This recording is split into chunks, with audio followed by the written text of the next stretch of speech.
नमस्कार। आज के अध्याय में आप सभी बच्चों का स्वागत है। मैं स्मिता वडनेकर, शासकीय नवीन उच्चतर माध्यमिक विद्यालय भोपाल, अरेरा कॉलोनी से। आज का मेरा टॉपिक है संगठन।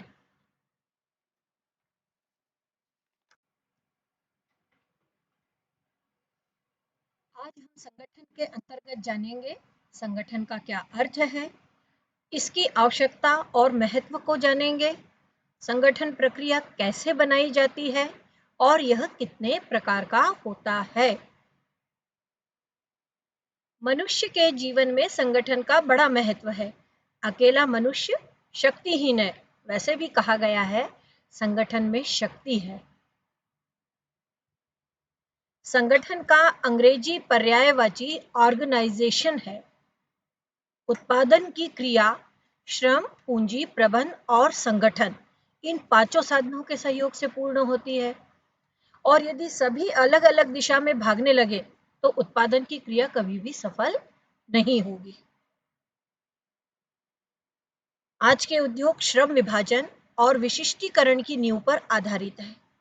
प्रत्येक औद्योगिक संस्था अनेक विभागों में विभक्त होती है और प्रत्येक विभाग अपने निश्चित एवं निर्धारित कार्यों को ही करते हैं, जैसे श्रम विभाग, कच्चे माल का विभाग, मशीन और निर्माण विभाग आदि।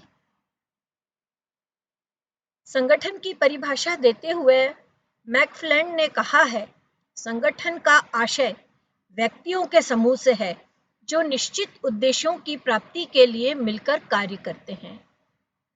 अर्थात जब प्रबंध का कार्य शुरू होता है तो हर उद्योग के लिए कुछ निश्चित लक्ष्य और उद्देश्य निर्धारित किए जाते हैं और संगठन के द्वारा उन उद्देश्यों की प्राप्ति के लिए सामूहिक रूप से प्रयास किया जाता है।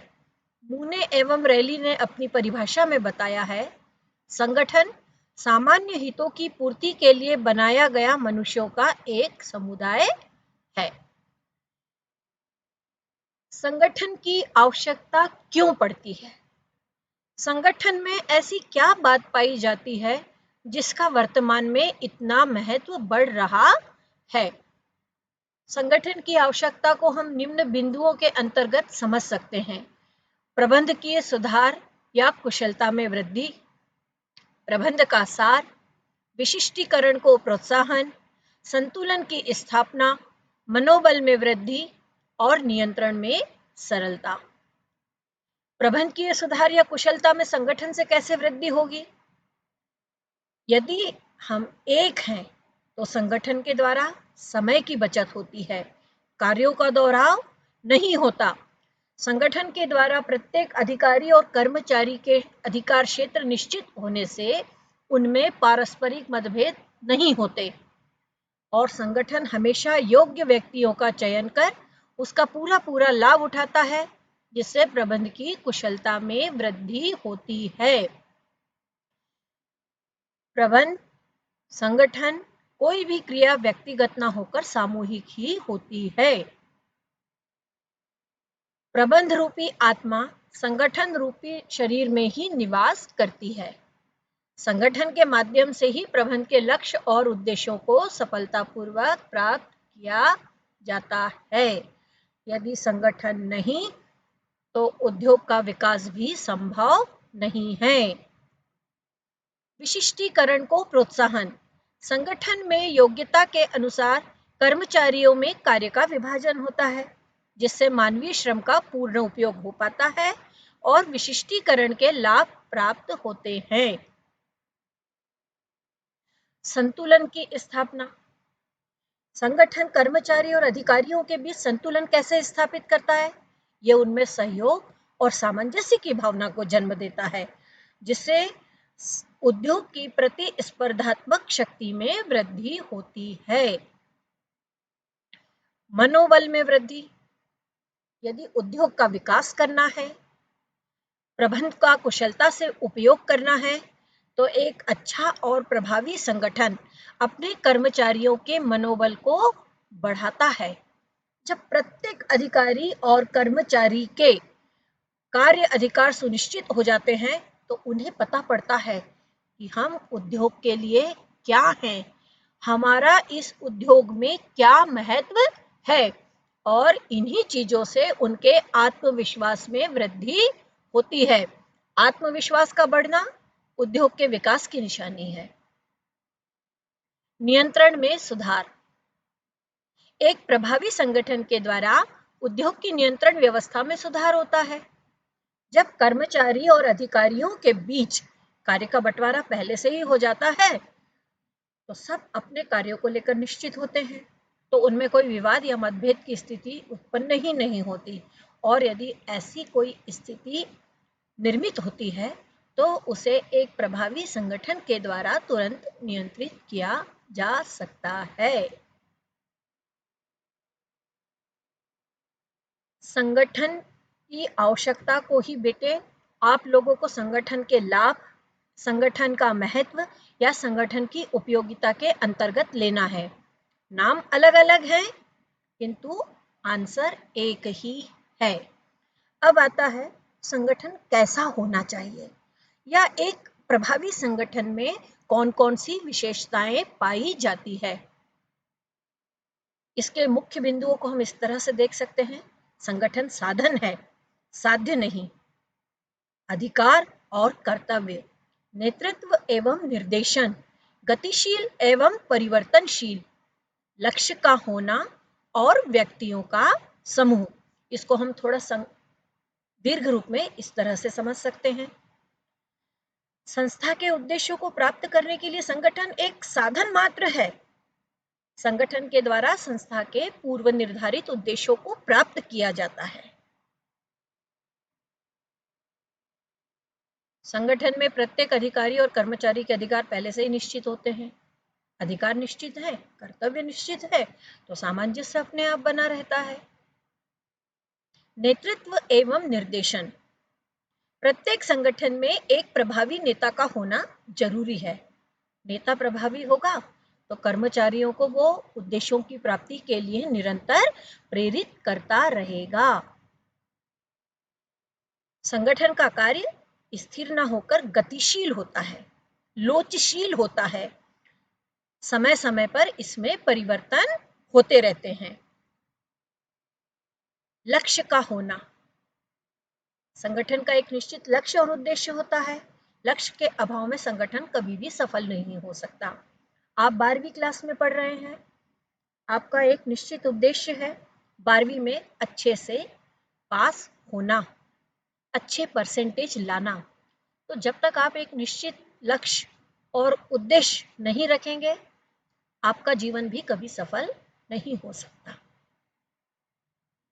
संगठन व्यक्तियों का समूह है, पशुओं का नहीं। एक व्यक्ति के द्वारा संगठन का निर्माण नहीं हो सकता। जैसे कहते हैं ना, अकेला चना भाड़ नहीं फोड़ सकता, उसी प्रकार सामूहिकता से ही लक्ष्यों की प्राप्ति हो सकती है। संगठन की प्रक्रिया, ये अपना अगला टॉपिक है।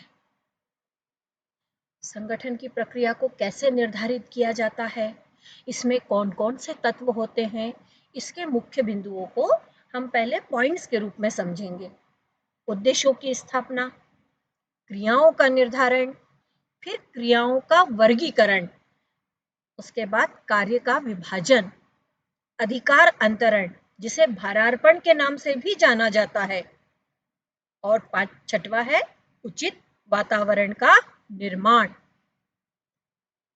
इसको हम विस्तार पूर्वक देख सकते हैं, क्योंकि ये एक बहुत महत्वपूर्ण प्रश्न है जो हर साल आता ही है। संगठन के साथ उद्देश्यों का होना अनिवार्य है। संगठन के उद्देश्यों में उन कार्यों की स्पष्ट व्याख्या होनी चाहिए जिसके कारण संगठन की संरचना की जाती है। हमारे जीवन का भी तो कोई एक निश्चित उद्देश्य होता है, उसी के अनुसार हम अपने जीवन को चलाते हैं। इसी प्रकार संगठन का एक निश्चित उद्देश्य होगा तो कर्मचारियों को कार्य करने की प्रेरणा प्राप्त होगी। क्रियाओं का निर्धारण, उद्देश्यों के बाद संगठन की प्रक्रिया के अंतर्गत दूसरा कदम है क्रियाओं का निर्धारण और उनका विभाजन करना। प्रत्येक बड़े कार्य को छोटे छोटे उप कार्य में विभाजित करके प्रत्येक कार्य की स्पष्ट व्याख्या कर दी जाती है। क्रियाओं का वर्गीकरण। तीसरे चरण में क्रियाओं का वर्गीकरण किया जाता है।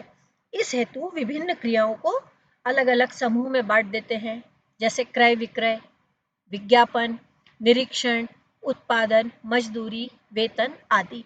और इन सब के लिए एक अलग अलग विभाग होते हैं। कार्य का विभाजन।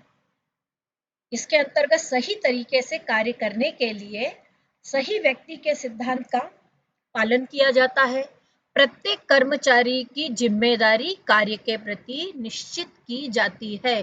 जैसे क्लास में हम ये निश्चित करते हैं कि मॉनिटर का क्या कार्य है, सांस्कृतिक सचिव का क्या कार्य है, कौन मैडम से सीधे संपर्क में रहेगा।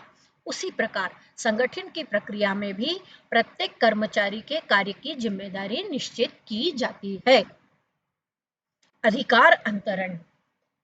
अधिकार अंतरण एक अपना अगला पाठ भी है बेटा संगठन के बाद।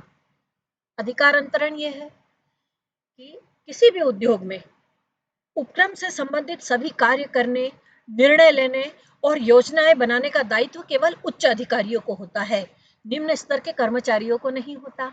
अब एक अकेला उच्च अधिकारी ये सारे कार्य सफलतापूर्वक संपादित नहीं कर सकता, तो वो क्या करता है, अपने अधीनस्थों में अपने कुछ अधिकारों को बांट देता है या सौंप देता है।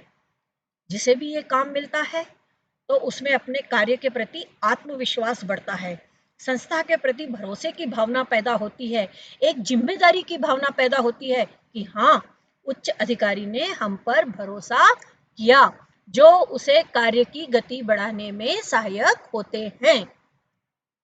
उचित वातावरण का निर्माण। हम क्लास में बैठते हैं तो हमारे लिए एक स्वास्थ्यप्रद वातावरण होना चाहिए, ताकि हमारा ध्यान विषय के प्रति फोकस रहता है। उसी प्रकार एक उपक्रम में कर्मचारियों की कार्यक्षमता का सही उपयोग करने के लिए उन्हें उचित वातावरण देना भी संगठन की जिम्मेदारी है। अच्छे वातावरण में अच्छे कार्य से कर्मचारी रुचि लेकर कार्य करते हैं और कार्य सरल गति से आगे बढ़ता है और उद्योग का विकास तीव्र गति से होता है। अब प्रश्न ये आता है, हमने संगठन की आवश्यकता को देखा, हमने संगठन की प्रक्रिया को जाना कि वो किस तरह धीरे धीरे आगे बढ़ती है। संगठन की प्रक्रिया के भी कुछ प्रकार होते हैं। संगठन प्रक्रिया दो प्रकार की होती है। एक होती है बेटा क्रियात्मक संगठन, जिसे हम कार्यात्मक संगठन के नाम से भी जानते हैं, और दूसरा होता है प्रभागीय संगठन या विभागीय संगठन ढांचा।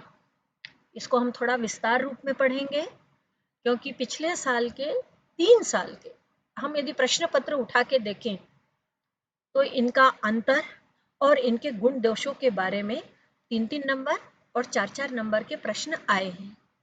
तो हम आज इनके बारे में भी जान लेते हैं संक्षिप्त में। कार्यात्मक या क्रियात्मक संगठन ढांचा क्या होता है? यह संगठन की सबसे सरल और सर्वाधिक प्रचलित संगठन पद्धति है। इस प्रारूप में होता है कि व्यक्ति को कम से कम कार्य करना पड़ता है। कम से कम कार्य करना पड़ता है तो विशिष्टीकरण को प्रोत्साहन मिलता है।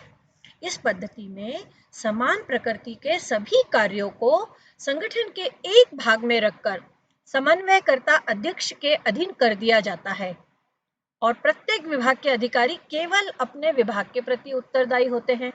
और जब अधिकारी केवल अपने विभाग के प्रति उत्तरदायी होगा तो उसे कार्य करने में आसानी होती है और परिणाम अच्छे मिलते हैं। तो संगठन प्रक्रिया की यह ढांचा सबसे उपयुक्त है। हम इसके थोड़े लाभों को जानेंगे। विशिष्टीकरण का लाभ, सुविधाजनक पर्यवेक्षण, सरल एवं लचीला। विशिष्टीकरण का लाभ कैसे प्राप्त होता है? कम से कम समय में अधिक अच्छा कार्य किया जाता है। एक ही कार्य बार बार करने से विभाग के अंतर्गत सामंजस्य और नियंत्रण बना रहता है। जब हम एक ही कार्य को बार बार करते हैं तो हम उसमें निपुण हो जाते हैं और त्रुटि की संभावना कम रहती है।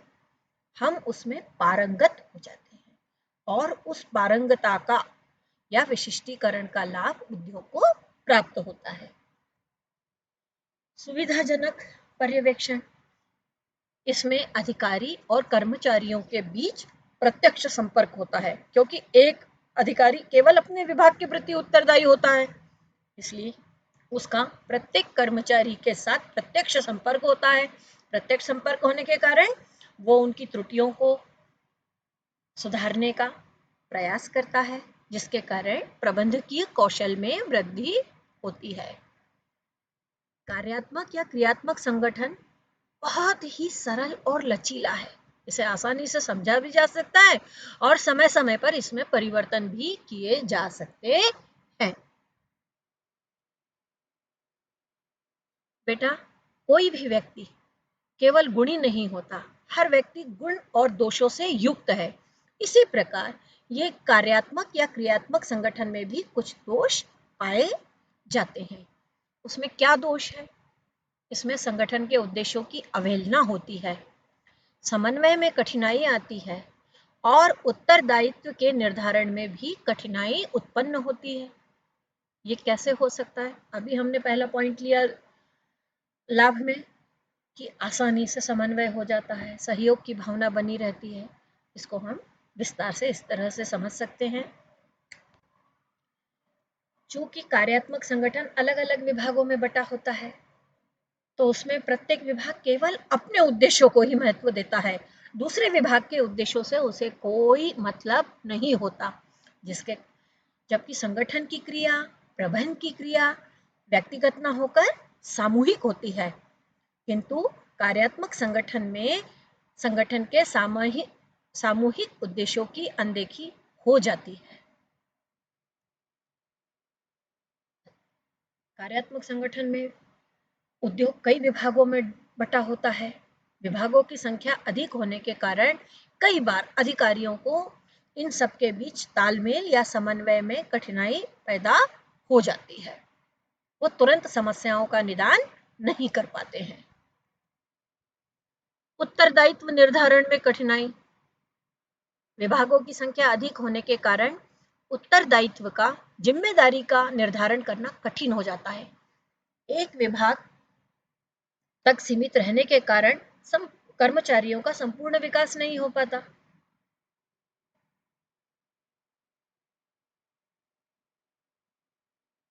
अब बेटा, संगठनात्मक ढांचे का दूसरा प्रकार है प्रभागीय संगठन ढांचा। कार्यात्मक संगठन छोटे उद्योगों के लिए उपयोगी होता है, जबकि प्रभागीय संगठन ढांचा बड़े स्तर के, बड़े पैमाने के उद्योगों की दृष्टि से सुविधाजनक है। जब एक बड़े उद्योग को प्रशासकीय सुविधा की दृष्टि से छोटी छोटी इकाइयों में बांटकर उसका संचालन किया जाता है, तो इसे प्रभागीय संगठन ढांचा कहते हैं। ऐसे उद्योग जो बाजार में एक से अधिक उत्पादों की पूर्ति करते हैं, उनके लिए यह ढांचा उपयोगी होता है। प्रभागीय संगठन के लाभ, लाभ हानि का उत्तरदायित्व, शीघ्र निर्णय और समन्वय में सरलता। इनको हम विस्तार पूर्वक इस तरह पहचान सकते हैं। प्रत्येक विभाग अपने लाभ हानि के लिए उत्तरदायी होता है। इससे कर्मचारियों के लिए कार्य करने में आसानी होती है। हम अपनी त्रुटि को दूसरे विभाग या दूसरे व्यक्ति के ऊपर टाल नहीं सकते। हमें अपनी प्रत्येक कर्मचारी को हमें अपनी जिम्मेदारी का एहसास होता है, तो कार्य करने में आसानी होती है। शीघ्र निर्णय, प्रभागीय संगठन में प्रत्येक विभाग स्वतंत्र इकाई के रूप में कार्य करता है और स्वतंत्रता मिलने के कारण निर्णय लेने में इन्हें आसानी होती है और शीघ्र निर्णय लिए जा सकते हैं, क्योंकि निर्णय लेने के लिए इन्हें कहीं और पूछताछ करने की आवश्यकता नहीं होती। समन्वय में सरलता, विभागों में आपसी समन्वय करना सरल है। संस्था का विकास और विस्तार करना भी सरल हो जाता है। प्रभागीय संगठन के दोष, लागत में वृद्धि, व्यक्तिगत हितों को प्राथमिकता, नियंत्रण में कठिनाई। इसको विस्तार रूप में हम इस तरह से देख सकते हैं। लागत में वृद्धि, कार्य की पुनरावृत्ति होने से वस्तु की लागत में वृद्धि हो जाती है जो उद्योग के हित में नहीं होता। एक विभाग एक ही प्रकार का कार्य करता है, एक ही कार्य की बार बार पुनरावृत्ति होने से, हर बार होने से वस्तु की लागत बढ़ जाती है। लागत बढ़ने से मूल्य भी बढ़ेगा जो कभी भी उद्योग के हित में नहीं होता। प्रतिस्पर्धात्मक युग है, एक ही प्रकार का उत्पादन कई प्रकार की कंपनियों के द्वारा किया जाता है। ऐसी स्थिति में बाजार में टिके रहने के लिए जरूरी है कि लागत में कमी हो, किंतु कार्य का दोहराव यदि लागत में वृद्धि करेगा तो उद्योग का नुकसान होगा ही होगा। व्यक्तिगत हितों को प्राथमिकता, संगठन के हितों के स्थान पर कर्मचारी केवल अपने या अपने विभाग के हितों को ही प्राथमिकता देते हैं इस प्रभागी संगठन में, जिससे संगठन के उद्देश्यों में बाधा उत्पन्न होती है। संगठन में ही शक्ति है, एक व्यक्ति का कार्य नहीं है संगठन। संगठन मिलजुल कर कार्य करने की प्रक्रिया है। तो यदि हम इसमें व्यक्तिगत हितों को महत्व देंगे तो संस्था के उद्देश्य तो एक तरफ रह जाएंगे। नियंत्रण में कठिनाई, इसमें भी वही है। कार्यात्मक संगठन और प्रभागीय संगठन की यह कठिनाई लगभग समान है। विभागों की संख्या अधिक होने के कारण नियंत्रण में कठिनाई आती है और ज्यादा जितने विभाग हैं उनका संचालन भी करना पड़ेगा, तो व्यय में वृद्धि होती है जो कि उद्योग के लिए एक प्रकार की हानि होती है। अब है बेटे कार्यात्मक संगठन और प्रभागीय संगठन में अंतर। इसे आपको अनिवार्य रूप से याद करके ही रखना है। यह क्वेश्चन हर साल रिपीट हो रहा है बेटा, कभी ये 3 नंबर में आता है, कभी 4 नंबर में। 3 नंबर में आए 3 पॉइंट लिखिए, 4 नंबर में आए 4 पॉइंट लिखिए, पर इसको याद जरूर कीजिए। बेटा कार्यात्मक संगठन का निर्माण कार्यों के ऊपर आधारित होता है, जबकि प्रभागीय संगठन का निर्माण उत्पादन रेखा पर आधारित होता है। कार्यात्मक संगठन विशिष्टीकरण पर आधारित होता है, जबकि प्रभागीय संगठन उत्पाद के ऊपर आधारित होता है। कार्यात्मक संगठन में किसी भी विभाग का उत्तरदायित्व निर्धारित करना कठिन होता है, जबकि प्रभागीय संगठन में अलग अलग विभाग होते हैं तो किसी एक विभाग की जिम्मेदारी निश्चित करना सरल होता है। कार्यात्मक संगठन में कार्यात्मक प्रबंधक को उच्च प्रबंधक को सूचित करना पड़ता है, इसलिए प्रबंधकीय विकास कठिन है। मतलब हर निर्णय लेने के लिए उसे ऊपर की ओर देखना पड़ता है, जबकि प्रभागीय संगठन में प्रत्येक विभाग निर्णय लेने के लिए स्वतंत्र होता है, तो उसका कार्य अधिक सुगम हो जाता है और ये सरल भी होता है। इसे अनिवार्य रूप से याद करना है। संगठन के प्रकार, हमने जो कार्यात्मक संगठन और प्रभागीय संगठन को समझा बेटे, वो संगठन प्रक्रिया के प्रकार थे। अब हमें देखना है संगठन वास्तव में कितने प्रकार के होते हैं। तो संगठन 2 प्रकार के होते हैं, औपचारिक संगठन, अनौपचारिक संगठन, जिसको हम अंग्रेजी में कहते हैं फॉर्मल ऑर्गेनाइजेशन और इनफॉर्मल ऑर्गेनाइजेशन। अब ये सवाल उठता है कि हम औपचारिक संगठन किसे कहेंगे? जिस संगठन के लक्ष्य पहले से निश्चित है, पूर्व निर्धारित है और जिसके लिए सरकार से अनुमति ले ली गई है, ऐसे संगठन को ही औपचारिक संगठन कहते हैं। अनौपचारिक संगठन फिर किसे कहेंगे? अनौपचारिक संगठन को बनाने में सरकार का या शासकीय अनुमति का कोई रोल नहीं होता। ये एक सामाजिक संरचना है जिसका निर्माण व्यक्तिगत आवश्यकताओं की पूर्ति के लिए किया जाता है। जैसे हम समय समय पर गणपति उत्सव आता है तो एक गणेश मंडल की स्थापना कर लेते हैं, दुर्गा जी आती है तो दुर्गा उत्सव समिति का निर्माण कर लेते हैं। इसके लिए तो हमें किसी से अनुमति लेने की आवश्यकता नहीं होती, इसके कोई निश्चित उद्देश्य भी नहीं होते, सब लोग मिलजुल कर कार्य कर लेते हैं। किंतु औपचारिक संगठन के लक्ष्य पहले से ही निर्धारित होते हैं और औपचारिक संगठन को बनाने के लिए शासकीय अनुमति अनिवार्य है। अब इसमें एक चीज देखिएगा, ये मैंने एक डायग्राम आपको दिया है औपचारिक संगठन और अनौपचारिक संगठन के लिए। तो बेटा, औपचारिक संगठन में आदेश का प्रवाह ऊपर से नीचे की ओर होता है। उच्च अधिकारी के द्वारा आदेश अपने से नीचे वाले अधिकारी को दिए जाते हैं, फिर मध्यस्थ अधिकारी के द्वारा एक अधिकार या आदेश नीचे तक पहुंचाए जाते हैं। जबकि अनौपचारिक में आदेशों का प्रवाह समतल रूप से चलता है, कोई भी व्यक्ति एक दूसरे को सलाह या आदेश दे सकता है। अभी तक जितना समझा वो आज की क्लास के लिए पर्याप्त था। आपने आज जो भी समझा है उसको ध्यान से घर में पढ़िए, उसका रिवीजन कीजिए। कोई कठिनाई हो तो हमें बताइए, इसके आगे का पाठ अगली क्लास में।